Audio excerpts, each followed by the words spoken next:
भारत और चीन के बीच पैंगोंग झील के उत्तरी और दक्षिणी किनारों को लेकर हुए समझौते में एक बड़ा खुलासा हुआ है। इस खुलासे से आप ये समझ पाएंगे कि आखिर दो बड़ी महाशक्तियों के बीच इतना बड़ा समझौता आखिर कैसे संभव हुआ। पहले आप इस समझौते को समझें। लद्दाख के पूर्वी हिस्से में 135 किलोमीटर लंबी पैंगोंग झील है। ये झील हिमालय में करीब 14,500 फुट से ज्यादा की ऊंचाई पर स्थित है। इस झील का 45 किलोमीटर हिस्सा भारत में पड़ता है और 90 किलोमीटर का क्षेत्र चीन में आता है। चीन के उत्तरी किनारे पर 8 बंजर पहाड़ियां हैं जिन्हें छांग छेनमो कहते हैं, क्योंकि इनका आकार हाथ की उंगलियों जैसा है। इसलिए इन पहाड़ियों के उभरे हुए हिस्से को सेना फिंगर्स बुलाती है। भारत और चीन के बीच सीमा विवाद फिंगर 4 से लेकर फिंगर 8 तक है। भारत का दावा है कि एलएसी की सीमा फिंगर 8 तक है, लेकिन वो फिंगर 4 तक को ही नियंत्रित करती है।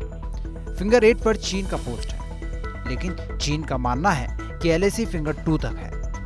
इस समझौते में अप्रैल 2020 से पहले की स्थिति से वापस जाने को लेकर सहमति बनी है। फिंगर 3 से फिंगर 8 तक का क्षेत्र नो पेट्रोलिंग जोन की तरह रहेगा, यानी फिंगर 3 और फिंगर 8 के बीच दोनों देशों में से किसी भी देश की सेना पेट्रोलिंग नहीं करेगी। खूनी झड़प और कई बार आमने सामने आने के बाद आखिरकार दोनों सेनाओं के बीच डिसएंगेजमेंट की प्रक्रिया शुरू हुई है। लेकिन बताया जा रहा है कि भारतीय सेना ने जिस तरह पैंगोंग झील के दक्षिणी किनारे पर ऊंचाइयों पर कब्जा किया, ये चाल इस पूरे मामले में गेम चेंजर साबित हुई है। इसके पीछे एनएसए अजीत डोभाल की अगुवाई में हुई एक हाई लेवल बैठक है। इस बैठक में रक्षा स्टाफ के प्रमुख जनरल विपिन रावत और सेना प्रमुख जनरल मनोज मुकुंद नरवणे शामिल थे। अब आपको बताते हैं कि इस महत्वपूर्ण बैठक में कैसे गेम चेंजिंग स्ट्रेटेजीज बनाई गई। 29 से 30 अगस्त के बीच खास सैन्य ऑपरेशन चलाया गया। इसके बाद रेजांगला, रेचल्ला, हेलमेट टॉपर भारतीय सेना कब्जा कर लेती है। ऑपरेशन में स्पेशल फ्रंटियर फोर्स का इस्तेमाल बहुत महत्वपूर्ण साबित होता है। भारतीय सेना और सुरक्षा बलों के बीच क्लोज कोऑर्डिनेशन भी एक बड़ी कामयाबी रही।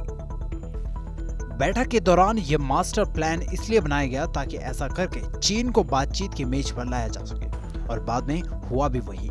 इससे चीन पर काफी दबाव बना और भारत ने ऐसा करके चीन की तुलना में कहीं ज्यादा बढ़त हासिल कर ली। यही नहीं, चीन से गतिरोध के बीच वायुसेना प्रमुख भी एक्टिव थे। Air chief marshal RKS Bhadauria उत्तरी सीमा क्षेत्र में चीनी खतरे का मुकाबला करने के लिए भारतीय वायुसेना के रुख पर एनएसए को जानकारी दे रहे थे। अगर इन खबरों की माने तो चीन को रणनीतिक रूप से बैकफुट पर धकेलने का काफी श्रेय एनएसए अजीत डोभाल को जाता है।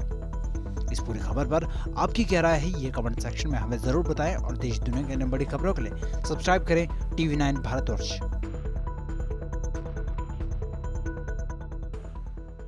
परवाह देश की, सोमवार से शुक्रवार रात 10 बजे TV9 भारतवर्ष पर।